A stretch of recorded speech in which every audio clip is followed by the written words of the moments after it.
So as of 13th October 2023, the head-to-head between India and Pakistan in men's ODI World Cups, 7-0 to the men in blue.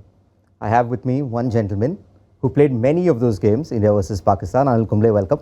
Thank you. I would like to say that you've seen the highs and lows of India versus Pakistan, but at World Cups, there's only been highs, particularly from a team point of view. Yes, of course. I certainly remember the first one that I was a part of in 1996. It was in my hometown. A lot of pressure. The challenge was because we had played India-Pakistan in Sharjah mostly, and Sharjah, India's record hasn't been great. Post that Javed Miandad's last ball 6. So that coming from there into a World Cup quarter-final in my hometown, there was certainly a lot of pressure. So safe to say that was the fondest out of the three we'll be discussing, which is 96, 99. Oh yes, of course. Yeah? Yes, of course. Yeah, because it was in our hometown, and literally the pressure was on the three Karnataka bowlers to defend. So that's you, Venkatesh Prasad, and Javagal Srinath. Yeah, three of us to defend that massive 286 that we scored. It was not easy. It was a good wicket and massive crowd. I've never ever witnessed that kind of an atmosphere. Yeah, the sound at the toss. Oh, it was something different. I've played in Bangalore. I've played in other parts of India, but that day, India-Pakistan at the Chinnaswamy Stadium, I've never experienced that kind of noise and the kind of atmosphere, and you could feel the kind of tension that was prevailing at that venue. Okay, I can't do his voice, but I want to read you Richie Beno, what he said on BBC at the start of the game. They say that Bangalore is the biggest computer and software organizational city in the world, but today business was forgotten. This is the match between India and Pakistan. 55,000 fans jamming the roads. There was talk of traffic, Bangalore traffic, even in 1996. And they're now jamming the stadium. So just the build-up, how was it? And it was a quarter-final, so it's must-win, it's knockout. Yeah, it was. It was the quarter-finals. We had a very good side. Believed that we could go on and win the World Cup. It was at home, so the pressure on the home team, naturally. It was after that 87 World Cup, which India lost to England in the semi-finals. So in that sense, a lot riding on that 96 World Cup team to go on and hopefully win the World Cup, which unfortunately we couldn't. We lost to Sri Lanka. There was a Kannada sign there that said, Pak lose in Bangalore, India win in Lahore. I think that was where the final was ultimately held in 1996. So India's batting. India made 287. Navjot Sidhu with brilliant 90 or 93. I think he was player of the match. A lot of people talk about Ajay Jadeja's cameo, but there may be another knock that not many remember. Yeah, they don't remember because it all started from my couple of boundaries that I hit, because I noticed that when I went into bat, Amir Sohail literally had the mid-off. He was at mid-off, and he wanted to sort of put pressure on me, saying that let's not get him off strike, because Ajay Jadeja was at the other end. So he was literally at short mid-off, and Waqar Younis was bowling, and I knew that if I just went over his head, then it was 4. So I took that chance. It was a length ball. I went over his head, hit him for a 4, and then clipped a couple of boundaries, and then suddenly the momentum shifted, and Jadeja played that fantastic innings towards the back end, which perhaps is a sort of a routine now in white ball cricket, but in those days it was quite an innings to get that kind of stroke play and the kind of strike rate that one could believe that only Jadeja could do at that time. And two really fantastic bowlers. Waqar Younis got smashed that day on that surface. Not easy. And Yorkers was being hit for 6s. Then, using the pace to go past point for a boundary. So it was one of those wonderful knocks that took us to a really good score. Yeah, a score of 286. Yeah, 286, 287. Yeah, it's a good score in a 50-over match. So Pakistan then needed 288. They had a slow over 8, so they needed 49 overs. But their start was brilliant. Amir Sohail, who was captaining because Wasim Akram was out with injury, and Saeed Anwar, of course. Did India on the field lose a little bit of hope, because the first 10 overs went for quite a bit, about 80 odd runs, 84 if I'm not mistaken? Yeah, it was. I mean, they got off to a great start. I mean, Saeed Anwar has always been sort of the batter that you would want to get early because he can be really dangerous. He is a class player, and against us, he was always someone who would come in and Sharjah, I think you would get out on 100 and you look at the scoreboard, it would have been the 22nd over or the 23rd over, and that's how quickly he scored. So he could really change the game in a matter of minutes. And you played a part in his Yes, when the ball went up, you could barely hear anyone else. You couldn't even hear yourself. If two fielders were under that ball, there was no way that anybody could have heard each other's voice. So yeah, it was one of those things where if you're dropped, then you're gone. Yeah, so Srinath took that wicket, and then there was that contentious moment. So on the field, this is 14.5. Venkatesh Prasad is bowling. Amir Sohail is batting. He cuts him. It goes for 4, and Sohail points towards the boundary and says something. Probably did you all know on the field that there was this confrontation happening? Yeah, you could see that. I mean, you could see that. I think I was at deep square leg at that time. So yeah, I mean, Venki is known to give it back as well, and yeah, it was an immediate turnaround for us. And it was great because, like I said, Pakistan were going at a good clip in that first half, and yeah, they were well on course to get that to 87. So, yeah, it was a very important wicket. Yeah, so 14.6, Venkatesh Prasad bowls Amir Sohail, sends him back to his home pavilion. That's Prasad's. He had an excellent spell that time. If I can go through this, in the 15th over, he got Amir Sohail. In the 17th over, Inzamam was dropped again of Venkatesh's bowling. In the 19th over, he got Ijaz Ahmed. 21st over, he ended up getting Inzamam, and the 23rd over, there was another drop. I think it was Salim Malik at that end. So, how good was he on that day? I think Venki was a class bowler. I mean, both he and Javagal Srinath were perhaps the best combination that you can ever imagine running in. One was really serious express pace, coming into you as a right-hander, and from an awkward length would really be steep, and that was Srinath for you. And Venki was just that seam movement and a bit of swing with good pace, and he would get bounced because of his height and nagging length. So it was not easy for any batter, especially with the new ball, to get him off. And Venki had a wonderful slower ball as well towards the backhand. His back of a hand slower ball. Not many I have seen, since Venkatesh Prasad. I haven't seen any Indian bowler sort of to get that to that kind of precision that Venki used to get. So he was a wonderful bowler, and I mean, it was 3 Karnataka bowlers, like I mentioned, to defend 287. I'm glad that we did, because if he had not done that, I'm not really sure what would have happened. So, but then it wasn't over yet, because there was another stand for Pakistan. Salim Malik, Javed Miandad, they got a bit of a partnership together. They were going slow, but they were there. This is a senior pro in Javed. Salim Malik is there. You come into the attack, and then you get Salim Malik's wicket. He was LBW to you. That's probably where the percentage of India winning went up much more than it had during the I think there have been many instances where Salim Malik has come in and changed the game for India. I mean, I think in the early 90s or late 80s, there was one game where he just literally took the game away from India in one of those matches. And in the World Cup, I think it was. Not in the World Cup, in one of the bilateral series. It wouldn't have been the World Cup. It couldn't be in the World Cup. So remember, he could change the game, and he was a very good player of spin. With Javed Miandad at the other end, you never know till he is there.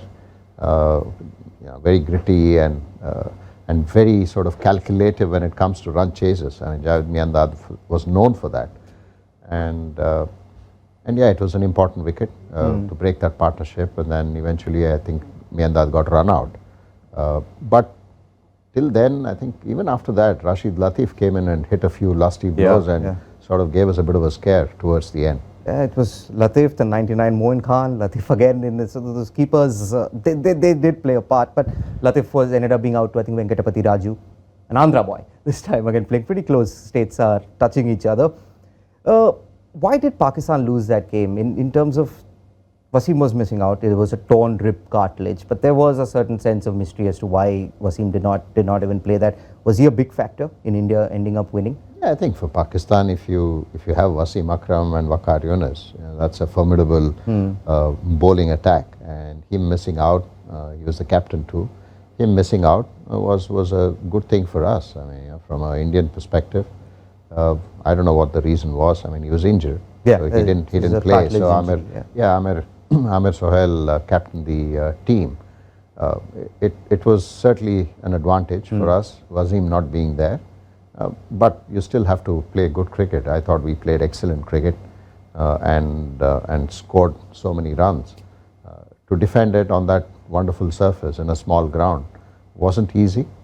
We did that, and luckily for us, everything went well. So we spoke about Saeed Anwar's catch over the head. There was an even better catch that you took off your own bowling this time. Mushtaq Ahmed, cotton bowled. I think he hit it towards your left, and you went diving on the Bangalore surface to take it. And that, I think if you're bowling, you're constantly looking for ways to get people out, and if it's anywhere close to you, you sort of go for it. Yeah, I mean it was a half chance, went for it, got it. Yeah. But going back to your bowling in that match, you gave I think 26 or 28 in your first three. So what changed during the course of the game? Was it just say when he spell that really put Pakistan under pressure? I think the first few overs, I mean, I was someone who was constantly bowling in the power play. Yeah. Then middle overs and death overs. So my 10 overs would be 4, sometimes 5 spells. The tough overs also. Yeah, all the tough overs generally. And even in the World Cup, I had a good World Cup personally in terms of picking wickets, even taking catches.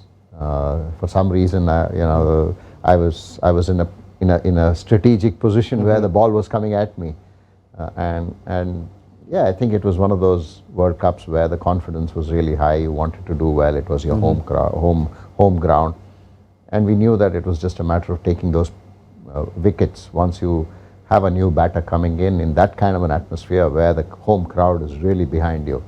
It was never going to be easy for any new batter. They would also feel the same pressure. I mean, India-Pakistan game, yes, we keep talking about the pressure from an Indian perspective, but it's the same for the Pakistan batters as well, or the Pakistan players. It's the same pressure that they feel when they play India. So I'm sure, 50,000, 40,000 crowd screaming at the top of their voice, backing the home team. You could sense the pressure that even the Pakistan batters were feeling. Is that match your fondest World Cup match you played yes. for? Yeah, I think in terms of the atmosphere, in terms of what was riding on that, because like I mentioned, it was my first experience of playing an India-Pakistan match in a World Cup at home. Because we generally played in Sharjah more often than not. Yes, there was a Singapore one-off match that we did play, Sahara Cup in Toronto, but those were all different. I mean, those were all small crowds. Sharjah, yes, Sharjah has not been great when India played Pakistan, at least in the early 90s. Singapore, 5,000 crowd. Even Toronto was about 5,000, 6,000 crowd. 55,000. Yeah, this was massive, and this was home, and this was World Cup quarterfinal. So there was no way that you can't end up on with the right result, because then you move into the semi-finals. So it was massive pressure. What were the celebrations like? Obviously, this is just the quarterfinal. I think the entire team, as professional sportsmen, you'll realize that there are still hopefully 2 matches to go. But this is, you were at home. Did the team get together, celebrate in the hotel, or did you, the 3 of you all especially, go back to your homes in Bangalore? Yeah, we were leaving the next day to Calcutta for our semi-finals. So yeah, I ended up going back from the ground to my home, and there were people outside my house, sort of celebrating, bursting crackers, and welcoming. So yeah, like I said, I wouldn't have ever imagined what if things had not gone away. Yeah, I don't think I'd even want to think about it. All right, Anil, shall we move on to 1999 then? Okay, so at the toss, let's start with a bit of controversy. Wasim Akram comes back for this match. He's captaining Pakistan. He says this is in the Super Sixes of the World Cup. India, it's a must-win situation. India need to win both their remaining matches to have even a chance of qualification. Wasim says it'll be a good practice game before the crunch games coming up. Now, you guys are sitting in the dressing room. Azhar is with Wasim, but I think Azhar wins the toss, decides to bat first. So I don't even know if he heard Wasim. Did you guys know what Akram had said No, in the dressing room? First time. I don't even remember. He may have said that. Yeah. I don't remember. Possibly when the two captains go for toss, you generally are warming up around and trying and bowling, warming up there or taking catches. So you don't really pay attention to what's being said unless you're in the dressing room listening to the commentary. Yes, in the in the system there, in the sound system, you would hear what the captain say, but in that kind of an India-Pakistan encounter. Oh, you mean in the stadium? In the stadium, yeah, Oh, it's impossible for you to even listen to what he's saying. So I don't remember. Even if I have heard it, I don't remember it. Yeah, I was watching the toss yesterday. I'm not sure if there was something lost in translation or if he meant it as a jibe towards India, but anyway, we'll move on. So obviously this was in Manchester. Wasim Akram, 10 years already he had spent at Lancashire, so this is a second home for him. Pakistan were probably playing the better cricket at that point of time in that particular World Cup. India get to bat. This is swinging, seaming conditions. There's no Waqar Younis here, but there's Shoaib Akhtar, Wasim Akram. First change, Abdul Razak, and then Azhar Mahmood as well. That's quite a formidable bowling attack. What was the talk before going out to bat? What was the target? I think, in terms of what we wanted to achieve was certainly the 2 victories and qualify. We knew that we had to beat Pakistan. Then I think it was New Zealand that we had to win. Unfortunately, we lost that. But before even we played New Zealand, I think we were literally out of the tournament by the time we got to the last because it was never match. Guaranteed. It was never guaranteed, yes. So Pakistan, of course, was a, again, very important match for us. Saurav was injured though. Saurav Ganguly, Sadagopan Ramesh came in to India's side in that game. Sorry, my memory is quite fading, some time back. Yeah, it's been a while. So yeah, I think it was just one of those things where you score whatever you can and then try and defend. I know it was a low-scoring game. The one thing that I certainly remember from the 3 World Cup matches that I have played against Pakistan, this one was very different in terms of the fans because this was the only time in those 3 matches that I have played in where the crowd was mostly Pakistan. Okay. Yeah, I mean, it was not 50-50. South Africa, we outnumbered them. Fans, of course, in Bangalore, there was no way that you would get non-India support. So India support in Bangalore, and then 99 Manchester was, you saw a lot more green than blue. Yes, there were a lot of blue as well, but there were a lot of green. So it felt as though it was, it was really heated. You could see that. You could see even amongst the fans having a go at each other. So yes, it was one of those matches where it was a low-scoring game, and we ended up winning that game. Yeah, Rahul Dravid in form. He had scored 2 centuries coming into that match. He's top scored in that game with 61. Mohammad Azharuddin, India's captain, he scored a few as well, a half century. So India made 227 at the halfway mark. Yes, it's swinging. Yes, it's overcast conditions, but is that ever enough? I mean, you sort of go with a feeling that when you have runs on the board, especially in a high-pressure encounter, I mean, no matter what Wasim Akram said, yes, they would have probably qualified, even losing to India. They did qualify and made it to the finals. But, I mean, you can't lose to India. He just wanted to downplay all of that, perhaps, and that's one of the reasons why he said that. So the pressure of an India-Pakistan game, irrespective of, even tomorrow, it doesn't really matter for both teams. Right? I mean, the eventual qualifying of the World Cup, India and Pakistan should eventually sort of have a crack no matter who wins. So both teams will have that opportunity to get to the semi-finals. So in that sense, it mattered more to us because we had to qualify. Whereas you had Pakistan, to win to give yourself a chance. We had to win to qualify. Whereas Pakistan, even if they lost, they did qualify. So runs on board in a pressure game is what it's always true. Yeah, in this game you didn't get a chance to do with the bat what you did to Waqar, maybe to a Shoaib or a Wasim here, but you were again involved. Another catch, this time Shahid Afridi, and you were standing at Gully and he cut, and Srinath was bowling and you took the catch. See, I don't mean any disrespect, but I don't think anyone will say you were the best fielder. It won't come in the top 5 or 10 list, but every time it seems that Kumble takes some very hard, tough chances. No, I was a gully fielder. I was someone who stood in the closing ring. How would you rate your catching ability? Catching ability was good. I don't think my ground fielding was the greatest, but I think I've taken decent catches. Yes, I've also dropped quite a few. But my catching in ability, these games, no. No, but I think catching ability was pretty good. I don't think I ever sort of dropped too many. I probably took more than I dropped. In the slips, if you have a 2:1 ratio, then I think you're decent. I was probably not 2:1, maybe 1.5 to 1, which is not bad. It was not the other way around though. So gully, remember that 2 catching had to be in that 15 yards. So it was not that you could stand wherever you wanted. Right. And Javagal Srinath is not a slow bowler. But slip and gully, they had relaxed it a little bit at that time, where if you're in that ring of slip and gully, you could stand in your whatever position that you wanted. Earlier, you had to stand within that 15 yards. Okay. So it was slightly better. So you could stand in your customary gully position, and not necessarily. I remember, I got this webbing gone in Chennai again, Javagal Srinath against in a South Africa game, where I was standing within this 15-yard. And Andrew Hudson, who probably is one of the hardest hitters. cutters of the ball, and Sri bowled a short one, new ball, he hit, cut. I didn't have time to even react. I just went, and then I knew that I had cut a webbing.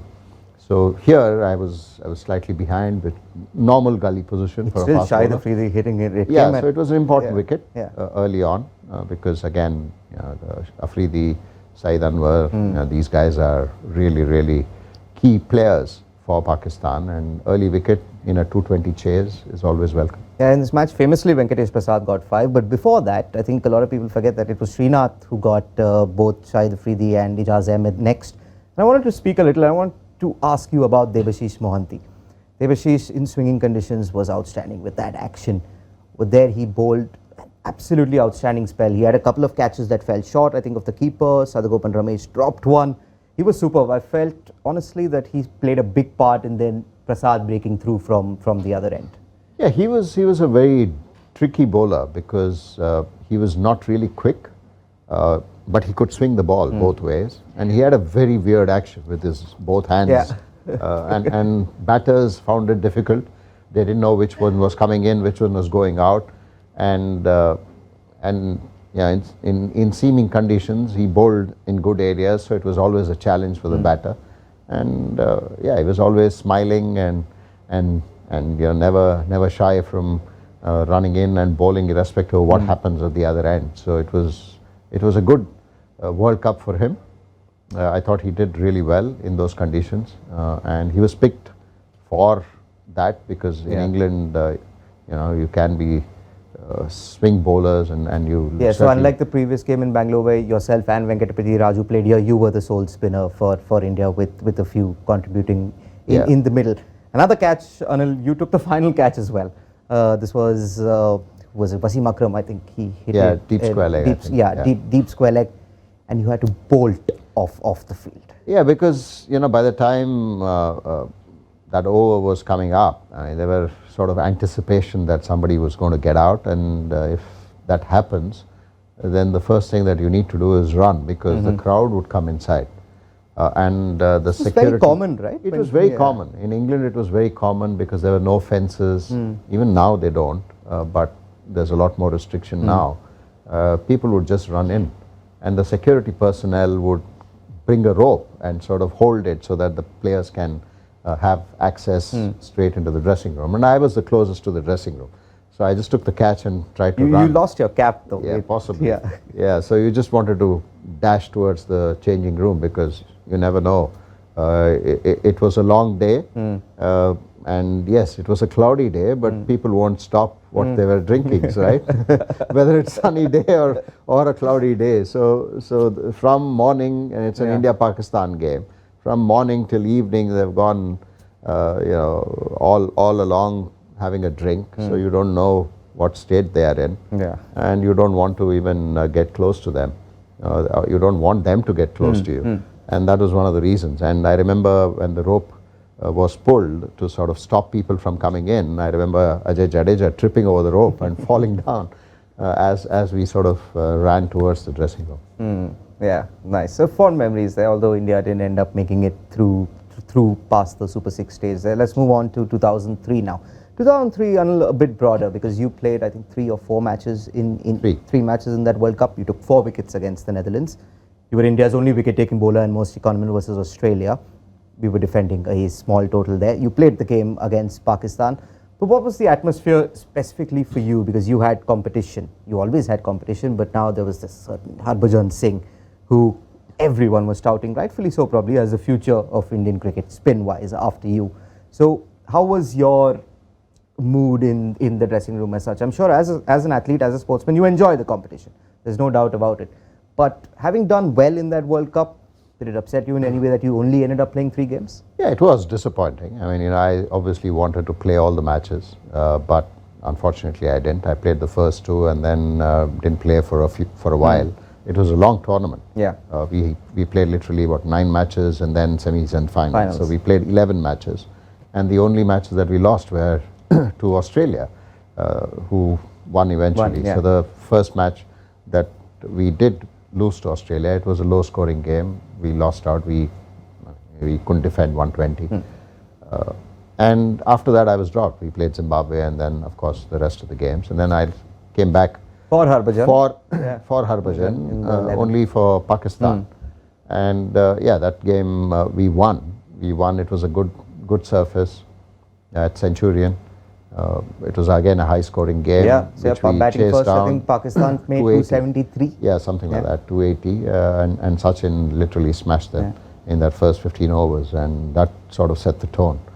Yeah, it was difficult for me as an individual, but I thought as a team we played some brilliant cricket, so it was really enjoyable from that perspective. I was a part of the leadership group. I was a part of the selection group. Oh, okay. And it was quite challenging for me because I was not necessarily going to play because I was part of the senior core group that we had. So it would be you would be there, of course. Sachin, Rahul, So and John Wright, the coach. So we had that, and I was a part of that. So it was quite challenging for me as an individual, but I thought we played some exceptional cricket consistently throughout the World Cup.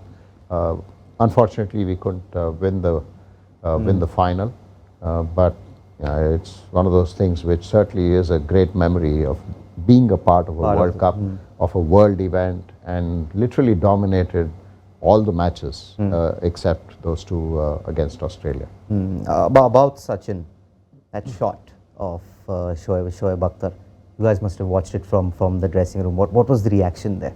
Oh, it was outstanding innings. He just took on the bowlers, and the harder Sachin hit, the faster Shoaib tried to bowl, which sort of played into Sachin's hands. And we were playing at the high felt, so the 6,000 feet above sea level, ball travels faster, so you just had to connect. I mean, he was bowling at such rapid pace, you just had to connect, and Sachin literally tore apart the Pakistan attack and blunted whatever nerves that you have. I mean, in a big chase, in a important game against Pakistan, yes, 280 is a massive score. You want the openers to give you a great start, and if one of the openers is just smashing the opposition, whoever is batting after him will certainly feel, listen, I can go and do it now. So that was the feeling. I had never thought that in the dressing room that we will find it difficult. Not even when Saurav was LBW first ball after Sehwag got out? No, I mean, even against New Zealand, I remember, I think Saurav got out first ball, I think to Shane Bond. We lost a few wickets. See, that tournament itself, we never felt at any given stage that we are going to lose this game. Because that was the confidence of the team. That was the confidence in the group that, look, if he doesn't score, someone else will do it. So that was the confidence, even in terms of the bowling.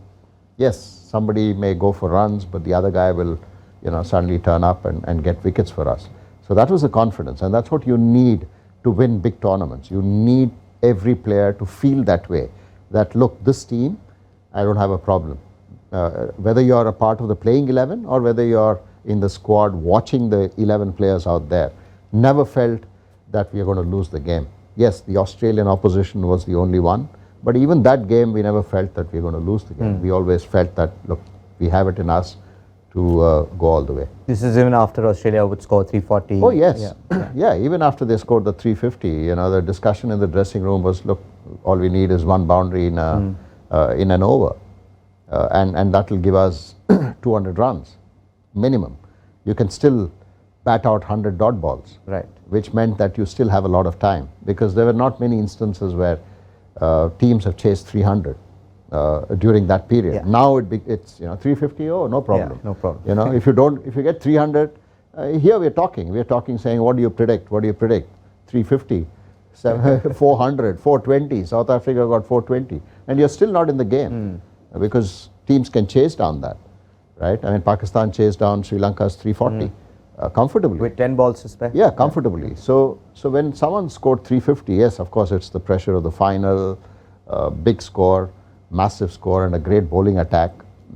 But you still fancy your chances. So the way we sort of put it across was to say, listen, boundary every over, at least target that. So you get 50, that's 200. I didn't take sixes. You could get a couple of sixes, but 200 runs, and you still have 100 balls to sort of just knock around. So which meant that the batters' thinking suddenly changed, saying, oh, we still have time. It's not that you need to go berserk from ball one.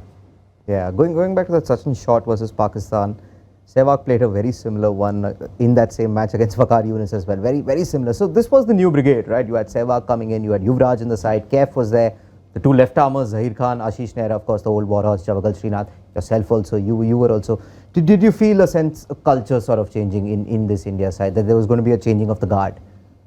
Yeah, I think, the balance of the squad was outstanding. I mean, if you look at this squad and that squad, it's somewhat similar in terms of how you, go about. Yes, Zach and Ashish Nehra were two left-armers, but you have Siraj, Bumrah, then Shami, Javagal Srinath, then Shardul Thakur, Dinesh Mongia, someone who, the team management felt that you needed somebody at number 7 to bat, or number 8, number 7 to bat, who could give you a few overs. So it was not necessarily Jadeja and Dinesh Mongia. So that's the kind of sort of approach.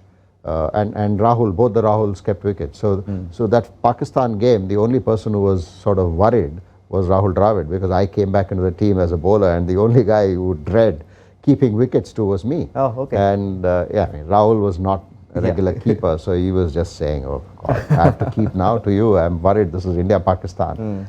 So now it is KL Rahul. So he's not a regular opener. I mean, regular wicket-keeper. So it's very similar in that sense. The way this team, the current setup is. Yes, of course, these guys have done exceptionally in their white ball careers, all of them. That particular team didn't play, or some of them had a lot of experience, but some of the younger players were just coming through. I mean, the Kaifs, the Yuvrajas, the Zahir Khans, and the Ashish Nehras had already 3 or 4 years. And this team in 2003 had played since that 99 World Cup. Post that World Cup, it was sort of the same combination coming through for those 4 years. So each of us knew the other really well, and I think during that period, as a group, we sort of gave a lot of prominence to fielding and fitness, which had slowly started to come in, thanks to John Wright, Andrew Leapers, Adrian Leroux, who was the fitness trainer. So these guys had just come into the team and had been working with the team for 2-3 years. So the fitness culture had come in. Okay. And the fielding culture had come in, where teams spent fielding drills as a group. Yes, today it's very different, but at that time it was something that was a part of our culture, and I felt that certainly that sort of change came around the early 2000s was thanks to John coming in and Saurav becoming the captain at that time, and then all of these elements coming together at the Guys right like time KF, for UV, yeah, and then you know all of them sort of bringing in or coming into a team which already had started to do all of these, and it became a part of the culture. Did it push guys like yourself, Srinath? Oh, I mean, you yeah. were a great catcher anyway, but say the ground feeling or the running between the wickets. No, I probably was my fittest when I played the 2003 World Cup. And I was 33, and I probably was my fittest ever in my career. So yes, all these young players certainly pushed all of us, and you know, as a group and as individuals, we sort of started aligning our thoughts towards fitness and getting ready for the World Cup much ahead of the World Cup. I mean, a couple of years to the World Cup, all of us were sort of aligning, saying this is where we want to be as a team, this is where we want to be as an individual by the time the World Cup starts. Okay, finally, Anil, why can't Pakistan beat India at the Men's ODI World Cup? And do you see it happening, say, in 2023? You never know. I mean, it's another match. But why didn't it happen in those 3 times? Because in bilaterals, they definitely had the wool over India. Yeah, I think it's the pressure. It's the pressure. India is able to handle it better. In terms of the team, I think much better. In terms of now, you know, if you take man to man in this World Cup, India and Pakistan, India is definitely ahead of Pakistan from a man to man. Yes, couple of individuals you may say, okay, maybe not, but India is far ahead. So in that sense, it will take a lot for Pakistan to beat this Indian team. And in a World Cup, it becomes that much more harder. So it may happen. I mean, you know, it can't go on forever. It's bound to happen. But like I said, even if it happens, you know, tomorrow, it doesn't really matter because both teams have the ability to qualify for the semi-finals. So that will not, you know, be taken away. If this was a semi-final, if this was a quarter-final, then there's a lot more riding on this particular match. Yeah. Anil Kumble, thank you so much for reliving your World Cup memories, India versus Pakistan, 96, 99 and 2003 with us. Thank you so much.